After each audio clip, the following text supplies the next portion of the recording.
नमस्कार दोस्तों। आज की कहानी एक भावनात्मक पारिवारिक कहानी है। दुल्हन आ गई, दुल्हन आ गई, नई बहू आ गई। कार के दरवाजे रुकते ही शोर सा मच गया। अजय की माँ, जल्दी आओ, किसी ने आवाज़ लगाई। बहू का स्वागत तो करो, अरे भाई गीत गाओ। अजय की माँ राधा देवी ने बेटे बहू की अगवानी की। अजय जैसे ही आगे बढ़ने लगा, घर का दरवाजा उसकी बहन रेखा ने रोक लिया। अरे भैया, आज भी क्या ऐसे ही अंदर चले जाओगे? पहले मेरा नेक दो। अजय ने अपनी बहन को छेड़ते हुए कहा। तब एक चवन्नी से तो काम चल जाएगा ना तुम्हारा। भाई बहन की नोकझोंक शुरू हो गई। सब औरतें रेखा की तरफदारी करती नजर आ रही थी। केतकी ने धीरे से नजर उठाकर ससुराल के मकान का जायजा लिया। पुराने तरीका का मकान था। केतकी ने देखा, ऊपर की मंजिल पे कोने में खड़ी एक औरत और उसके साथ खड़े दो बच्चे हंसत भरी निगाह से उसको देख रहे हैं। आंख मिलते ही बड़ा लड़का मुस्कुरा दिया। वह औरत जैसे कुछ कहना चाह रही थी, लेकिन जबरन अपने आप को रोक रखा था। तभी छोटी बच्ची ने कुछ कहा और अपने दोनों बच्चों को लेकर वो अंदर चली गई। तभी रेखा ने कहा, अरे भाई अंदर चलो, भैया को जितनी जल्दी लगी है आपको उतनी ही देर लगा रही हूँ। केतकी अजय के पीछे पीछे घर में प्रवेश करती है। करीब 15 दिन बीत जाते हैं। केतकी अपने ससुराल में थी, लेकिन केतकी ने कई बार आते जाते उस औरत को देखा जो देखते ही उसे मुस्कुरा देती पर बातें नहीं करती। कभी केतकी बात करने की कोशिश करती भी तो वो जल्दी में हाँ ना जवाब देकर या फिर हंसकर टाल जाती।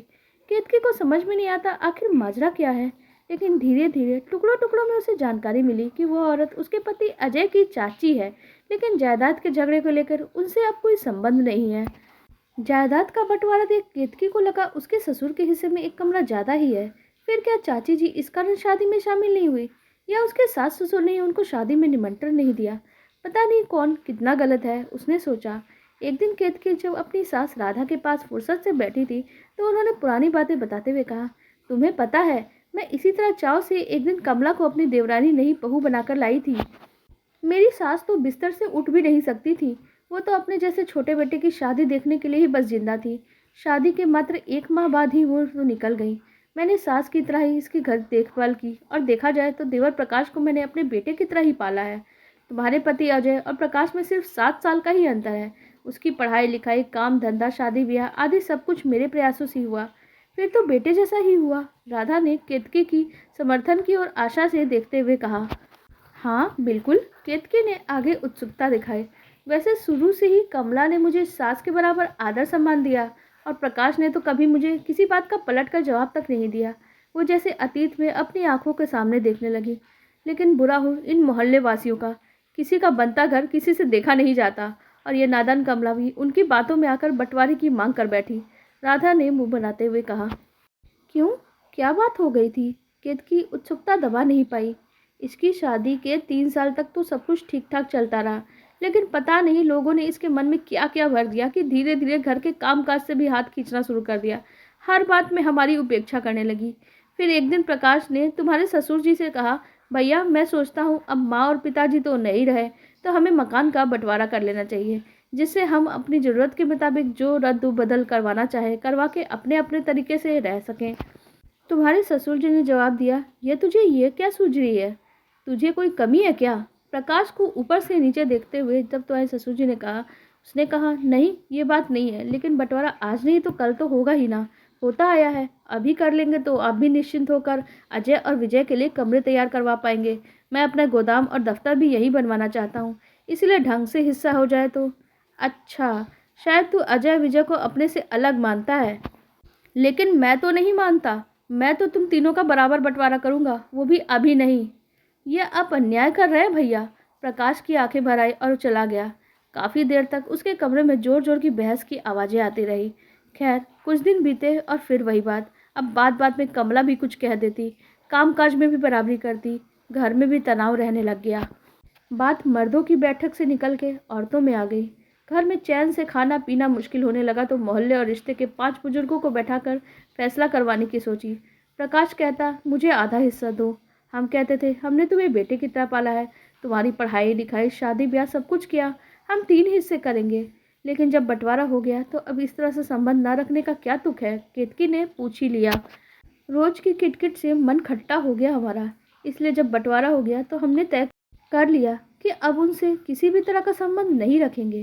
राधा ने बात को साफ करते हुए कहा, लेकिन शादी ब्याह जन्म मृत्यु इसमें आना जाना भी, अब ये उनकी मर्जी। अच्छा बताओ, तुम्हारी शादी में कामकाज के बाबत पूछना, शामिल होना क्या उनका कर्तव्य नहीं था? लेकिन प्रकाश तो शादी के 3 दिन पहले ही अपने धंधे के सिलसिले में बाहर चला गया, जैसे उसके बिना काम ही नहीं चलेगा।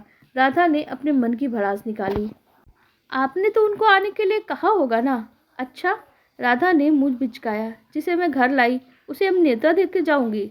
कल विजय की शादी में तुमको न्योता दूंगी क्या? तब तुम आओगी। केतकी को लगा अब पुरानी बातों पर आया गुस्सा कहीं उस पे ना निकल जाए। वह धीरे से बोली, मैं चाय बना के लाती हूँ। केतकी सोचने लगी, कभी चाची से बात करके वास्तविक बात पता करना ही होगा। उसने चाची और उसके बच्चों से संपर्क बढ़ाना शुरू किया। जब भी वो उनको देखती 1-2 मिनट बातें कर लेती। एक दिन कमला ने कहा भी, तुम हमसे बात करती हो, भैया भाभी कहीं नाराज हो गए तो? आप भी कैसी बातें करती हैं, वो भला क्यों नाराज होंगे? केतकी ने हंसते हुए कहा। अब केतकी ने दृढ़ निश्चय कर लिया कि वो एक दूसरे के मन में जमा हुआ मैल हटा के रहेगी। फिर एक दिन इसीलिए वो सास से बोलती है, चाची जी कह रही थी आप कढ़ी बहुत बढ़िया बनाती हैं, कभी मुझे भी खिलाइए ना। इसी तरह केतकी कमला से बातें करती तो कहती, माँ जी कह रही थी कि आप भरवा बैगन बहुत बढ़िया बनाती हैं। कहने की जरूरत नहीं कि ये बातें किसी और के मुंह से सुनती तो सास को कहती और चाची का नाम बताती, और चाची से कहती तो सास का नाम बताती।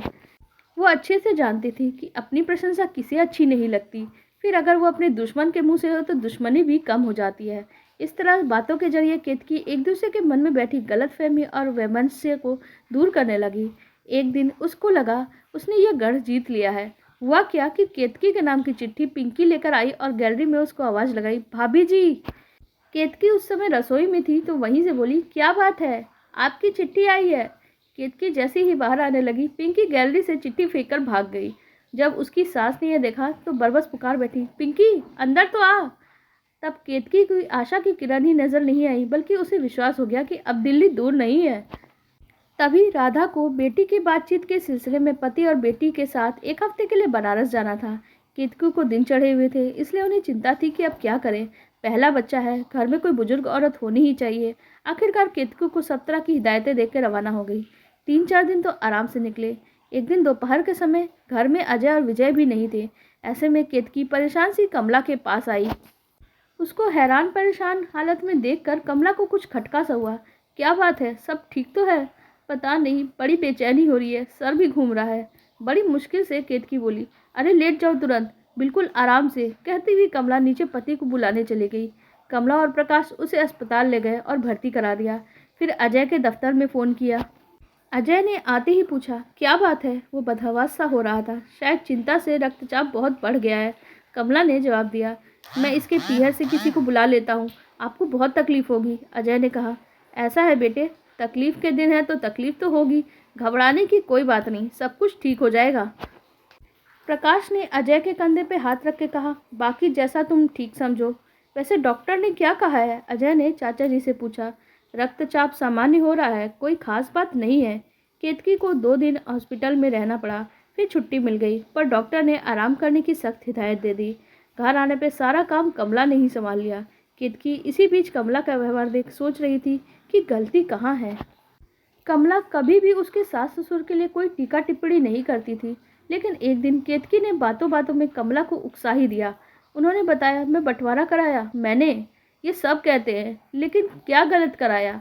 माना उम्र में वो मेरे सास ससुर के बराबर है, इनको पढ़ाया लिखाया भी, लेकिन सास ससुर तो नहीं है ना।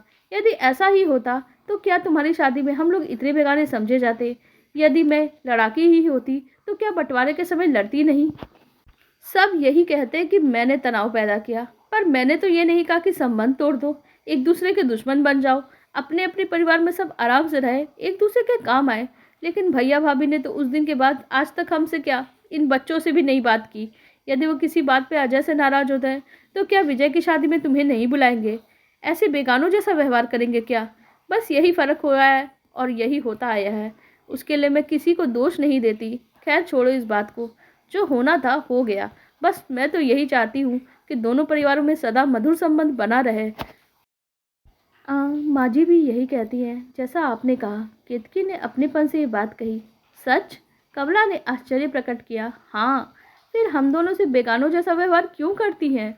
वो बड़ी है ना, तो अपना बड़प्पन बनाए रखना चाहती हैं। आप जानती हैं उसके दौर की है तो वो टूट जाएंगी पर झुकेंगी तो नहीं। केतकी की बात सुनकर कमला कुछ सोचने लग गई। शाम तक राधा, रेखा और दुर्गाचरण आ गए। आकर देखा कि केतकी बिस्तर पर पड़ी है तो राधा के तो हाथ पांव फूल गए। राधा ने सहमे स्वर में पूछा, क्या हो गया? कुछ नहीं, अब तो बिल्कुल ठीक हूँ, पर चाची जी जो मुझे उठने ही नहीं देती। केतकी ने कहा, ठीक है, तुम आराम करो, अब सब मैं कर लूँगी। राधा ने केतकी की बात अनसुनी करते हुए अपनी सफ़र की बातें सुनी कर दी। इसी बीच कमला ने कहा, आप थक कर आई हैं, शाम का खाना मैं ही बना दूंगी। रोज खाना कौन बनाती थी? राधा ने जानना चाहा। चाची जी ने ही सब कुछ संभाल के रखा था अभी तक तो। अजय ने कहा, अस्पताल में भी यही रही, एक मिनट भी भाभी जी को अकेला नहीं छोड़ा। विजय ने बात आगे बढ़ाई। तो फिर अब क्यों पूछ रही हो? दुर्गाचरण ने राधा की ओर सहमति की मुद्रा में देखते हुए कहा। और क्या, हम क्या पराये हो गए जो अब हमको खाना बना के नहीं खिलाओगी? राधा ने कमला को देखकर कहा। जी अच्छा, कमला जाने लगी। दुर्गाचरण और राधा एक दूसरे की ओर देखते हैं। फिर दुर्गाचरण ने कहा, आखिर अपना अपना ही होता है, हम ये बात भूल गए थे। तभी कमला कुछ पूछने आई तो राधा ने कहा, हमें माफ़ करना बहू। छी भाभी जी, अब कैसी बातें करती हैं, आप बड़ी हैं। यही सही कह रही है बहू, बड़े भी कभी कभी गलती कर जाते हैं। दुर्गाचरण बोले तो केतकी के होठों पे मुस्कान खिल उठी। आखिर केतकी के मन की बात पूरी हो गई। अब उसका पूरा परिवार एक साथ हो चुका था। आप लोगों को हमारी ये कहानी कैसी लगी कमेंट सेक्शन में ज़रूर बताइएगा। साथ ही वीडियो को लाइक और हमारे चैनल को भी सब्सक्राइब कर लीजिएगा। धन्यवाद।